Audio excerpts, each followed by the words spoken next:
অশেষ করছে আমগরে শেষ। দেখেন আজকে আমরা যারা পড়ছুন বরিশালের সাপোর্টার আছি, যে আমরা যারা বরিশালের মানুষ আছি, আমাদের অনেক প্রত্যাশা ছিল যে আজকে আমরা রংপুর রাইডার্সকে মোটামুটি ইজি ভাবে হারাইতে পারবো না, একটু কন্টাস্টে আমরা হারাবো। বাট যখন দেখলাম ফাইলকে দিল লাস্ট ওভার করার জন্য, নুরুল হাসান সোহানের মতো একজন ব্যাটসম্যান, তাকে একেবারে কাইল বানালাইছি। তো আমার কথা হচ্ছে তামিম ইকবাল ব্যথা পাইছে, তার জন্য সে মাঠ থেকে উইটা গেছে।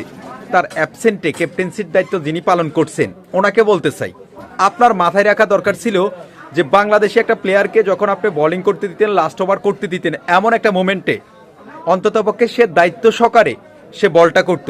কেন করত?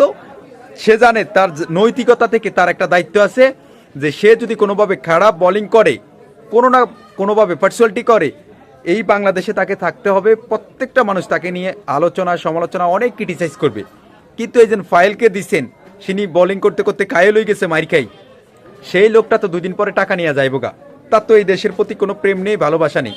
বাট আজকে এমন একটা মিস্টেকের কারণে যারা পড়ছুন বরিশালের সাপোর্টার আছে, আমি 3বার ফানি খাইছি। আমি একজন ক্রিকেট প্রেমী মানুষ, ক্রিকেট খেলাকে প্রচণ্ড ভালোবাসি, কিন্তু এটা আমি আশা করি নাই।